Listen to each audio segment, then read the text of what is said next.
Okay, here's the after. Olive tree.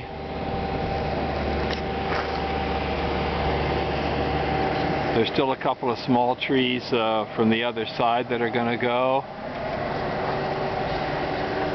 The clementina's gone. The orange is gone. Here he is.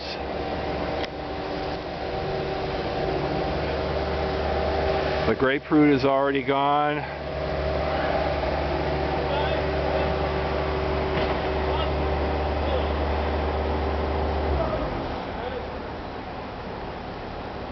This ficus will be gone, as will this, and the dead pine tree.